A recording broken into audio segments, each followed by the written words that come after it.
नमस्कार विद्यार्थियों, मैं अनिल कुमार जैन MPS प्रतापनगर जयपुर से एक बार पुनः आपके मध्य में। प्रिय विद्यार्थियों, आज हम पद भाग के पाठ क्रमांक 1, पाठ क्रमांक 2, पाठ क्रमांक 5, पाठ क्रमांक 8 की चर्चा करने वाले हैं। केवल पद भाग में अब यही 4 पाठ रह गए हैं और कुछ आपको नहीं देखना है। केवल याद रख लीजिए, पाठ क्रमांक 1, 2, 5, 8। आज इन्हीं के सामान्य सारांश और संकेत बिंदुओं की चर्चा करने वाले हैं। देख लीजिए, विकल्पात्मक प्रश्न 7 अंक के आएंगे। टोटल 13 अंक का पदभाग है आपका।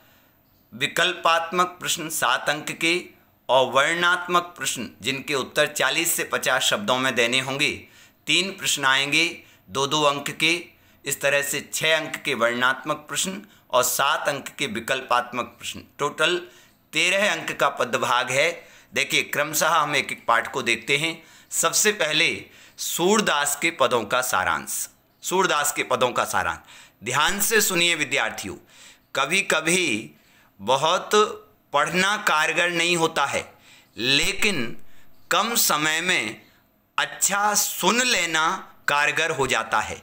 इसलिए जो भी सुने वीडियो, उन्हें ध्यान से सुनिए, मनोयोग पूर्वक सुनिए और कुछ पॉइंट नोट करते जाइए सुनने में, जो आपको बातें पकड़ में आए। सुनिए, देखिए, प्रस्तुत पदों में 4 पद हैं कवि सूरदास जी के। आपके प्रथम पाठ में 4 पद, और चारों पदों में गोपियों की विरह अवस्था का वर्णन किया गया है। वियोग श्रृंगार के हैं चारों पद। देखिए, प्रस्तुत पदों में कवि ने गोपियों की विरह अवस्था का वर्णन किया है। गोपियाँ श्री कृष्ण के आगमन की आशा से तन मन संबंधी अनेक प्रकार के दुखों को सहन कर रही थीं तथा विचार कर रही थीं कि श्री कृष्ण मथुरा से उनसे मिलने अवश्य आएंगे। लेकिन जब उन्होंने उद्धव के मुख से ज्ञान, योग, वैराग्य की चर्चा को सुना तो उनके मन की आकुलता, व्याकुलता व दुख और अधिक वृद्धि को प्राप्त हो गया। वे उद्धव से कहने लगीं कि श्री कृष्ण ने अपनी प्रेम रूपी मर्यादा का उल्लंघन किया है। जहाँ से हम प्रेम की कृपा पाना चाहते थे, वहाँ से उन्होंने ज्ञान, योग, वैराग्य रूपी धारा बहाकर हमारे साथ छल किया है। गोपियाँ आगे तीसरे पद में कहती हैं कि हमारे लिए श्री कृष्ण तो हारिल पक्षी की लकड़ी की तरह हैं। जिस तरह से हारिल पक्षी अपने पंजों से लकड़ी को नहीं छोड़ पाता, उसी तरह कहते हैं हम गोपियाँ भी श्री कृष्ण को अपने हृदय से अलग नहीं कर सकती। उन्हें अपने हृदय से अलग करना बहुत ही मुश्किल है। गोपियाँ उद्धव की ज्ञान, योग, वैराग्य की चर्चा को कड़वी ककड़ी के समान बताती हैं। अंत में कहती हैं कि श्री कृष्ण ने मथुरा पहुंचकर राजनीति का पाठ पढ़ लिया है। तुम तो यह ज्ञान, योग, वैराग्य की चर्चा उन लोगों के सामने करो जो अनेक देवी देवताओं को एक साथ पूजते फिरते हैं। हमारा मन तो एक श्री कृष्ण की भक्ति में समर्पित है, उन्हीं में तल्लीन हैं। उन्हें छोड़ करके हम अन्यत्र नहीं जा सकती। वह उद्धव के व्यवहार की तुलना जल में डूबे हुए कमल के पत्तों व तेल की चिकनाहट से युक्त घड़े से करती हैं कि जैसे ये दोनों चीज़ें जल में रहकर जल से अछूती रहती हैं, इसी तरह से उद्धव तुम श्री कृष्ण के निकट रह कर के भी प्रेम, अनुराग की चर्चा से दूर रहे। प्रेम और अनुराग की चर्चा को अपने जीवन में नहीं समझ सके, ऐसा तुम्हारा जीवन धिक्कारपूर्ण है। ऐसे जीवन का कोई महत्व नहीं है। देखिए, इस तालिका को देखिए। कवि सूरदास जी के पद रचना का नाम, और यह रचना कहाँ से? सूरसागर। मूल रचना सूरदास जी की सूरसागर, और उसमें एक भ्रमर गीत प्रसंग है। उस भ्रमर गीत प्रसंग से ये 4 पद लिए गए हैं। याद रखिए, भक्ति काल की रचना है। महत्वपूर्ण क्वेश्चन आ सकता है, किस काल, कौन सा काल है? ब्रज भाषा है, काव्य रूप यह पद है। यदि छंद पूछा जाए काव्य रूप तो पद है। वियोग श्रृंगार रस है। संवाद व प्रश्न शैली है। इन सब बातों को याद रखिए विद्यार्थियों, क्वेश्चन आ सकता है। देखिए, राम लक्ष्मण परशुराम संवाद पाठ का सारांश ध्यान से देखिए। राजा जनक के दरबार में राम लक्ष्मण परशुराम संवाद, यह किसकी रचना है? कवि तुलसीदास जी की रचना है। यह भी भक्ति काल की रचना है, याद रखिए। राजा जनक के दरबार में सीता स्वयंवर पूर्ण हो चुकने के बाद जब मुनि परशुराम को पता चला कि किसी ने उनके गुरु शिव का धनुष तोड़ दिया है, तो वे अत्यंत क्रोध की अवस्था में स्वयंवर सभा में पहुँचे और कहने लगे कि जिसने भी शिव धनुष तोड़ा है वह सहस्त्रबाहु राजा की तरह मेरा शत्रु है, अतः वह राजाओं के समाज से उठकर चला जाए, नहीं तो अभी सारे राजा मारे जाएंगे। राम ने मुनि परशुराम से संवाद करते हुए कहा कि जिसने भी शिव धनुष तोड़ा है वह कोई और नहीं, आपका ही एक सेवक होगा। लक्ष्मण मुस्कुराते हुए कहने लगे कि बचपन में हमने बहुत से छोटे बड़े धनुष तोड़े, लेकिन उस समय आपको इतना गुस्सा क्यों नहीं आया? इस शिव धनुष पर आपके मन में इतनी ममता क्यों है? इतना प्यार क्यों है? इतना जुड़ाव क्यों है? लक्ष्मण मुनि परशुराम के प्रति कई प्रकार की व्यंग्योक्तियों का प्रयोग करते हुए कहते हैं कि हम कोई छुई मुई के पौधे की तरह, छुई मुई का पौधा मतलब कि भाई हम कोई कमज़ोर नहीं हैं, हम कोई निर्बल नहीं हैं, हम कोई भयभीत होने वाले नहीं हैं, छुई मुई के पौधे की तरह नहीं हैं जो आपकी तर्जनी देखकर डर जाएंगे। मुनि परशुराम अपने बारे में कहते हैं कि मैं बाल ब्रह्मचारी हूँ, क्षत्रिय कुल का द्रोही हूँ, अत्यधिक क्रोध को प्राप्त रहने वाला हूँ, सहस्त्र बाहु का दुश्मन हूँ, ब्राह्मणों का समर्थक हूँ, मेरा कुल्हाड़ा माताओं के गर्भ में पल रहे बच्चों के लिए भी घातक है। लक्ष्मण मुनि से कहते हैं कि आप अपनी कीर्ति के बारे में कई बार वर्णन कर चुके हैं, अभी भी कुछ शेष रह गया है तो कह डालिए। लक्ष्मण अपने कुल की मर्यादा का उल्लेख करते हुए कहते हैं कि हमारे कुल में ब्राह्मण पर, देवताओं पर, गाय पर, हरिजन अर्थात भगवान के भक्तों पर बल प्रयोग नहीं किया जाता। आप तो मुझे पुनः पुनः कुल्हाड़ा दिखाकर जबरन ही मौत को हाँक कर लाने का कार्य कर रहे हैं। अंत में लक्ष्मण की बातें सुनकर मुनि परशुराम का क्रोध और अधिक बढ़ जाता है और वे अपने कुल्हाड़े से लक्ष्मण का वध करने हेतु तैयार हो जाते हैं। लक्ष्मण यहाँ तक कह देते हैं कि आपका युद्ध के मैदान में अच्छे योद्धाओं से सामना नहीं हुआ, आपने तो अपने आसपास के ही कुछ दो चार राजाओं का वध करके अपने आप को पराक्रमी समझने लगे हैं। और फिर परशुराम से नहीं रहा जाता।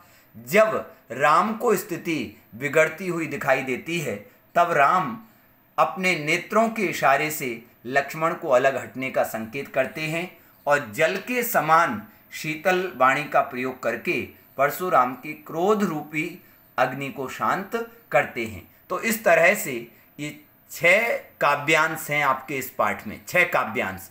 वैसे मैंने 6 काव्यांशों पर अलग अलग वीडियो बनाकर 12 से 15 मिनट की, तो विस्तार से तो आपको उन्हीं को सुनना होगा, लेकिन यह तो संक्षिप्त में यदि आप उनको सुन चुके हैं और फिर आपको 10-15 मिनट में पूरे पाठ को कवर करना है तो इस वीडियो को आप सुन सकते हैं। याद रखिए विद्यार्थियों, याद रखिए।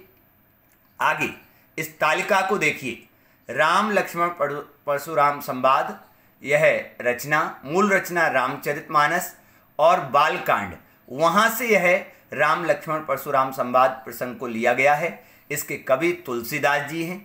भक्ति काल, अवधि भाषा, भाषा आ सकती है, विकल्पात्मक वीर रस व रौद्र रस का प्रभावी प्रयोग, चौपाई व दोहा छंद, मुख्य रूप से तो याद रखिए विद्यार्थियों, मुख्य रूप से रौद्र रस का ही प्रयोग है, याद रखिए। चौपाई दोहा छंद है, ओज गुण है, संवाद व प्रश्न शैली है, उत्प्रेक्षा अलंकार, उपमा अलंकार, अनुप्रास अलंकार, पुनरुक्ति प्रकाश अलंकार, ऐसे कई अलंकारों का प्रयोग है। याद रखिए भक्ति काल, अवधि भाषा, वीर रस, व रौद्र रस का प्रयोग, चौपाई व दोहा छंद, ओज गुण, संवाद व प्रश्न शैली, इन बातों का याद रखिए, इन बातों को याद रखिए। आगे, उत्साह व अट नहीं रही है कविताओं का सारांश।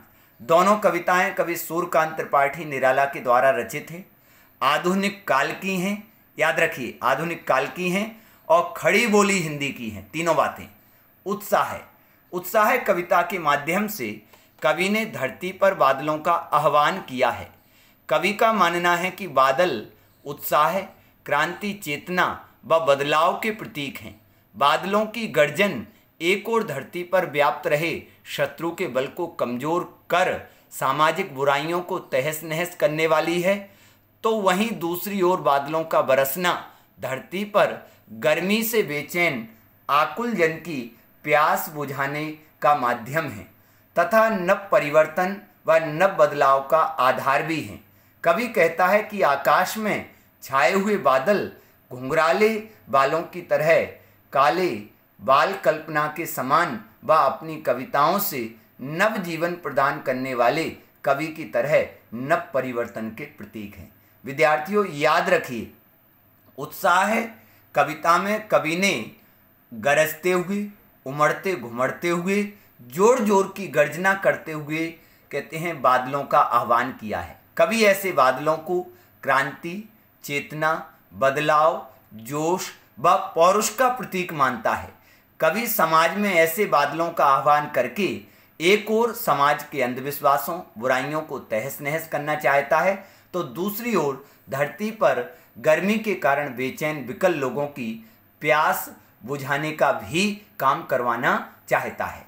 चलिए दूसरी कविता, अट नहीं रही है। अट, सट, पट, ये तीन शब्द आए हैं कविता में। अट, सट, पट।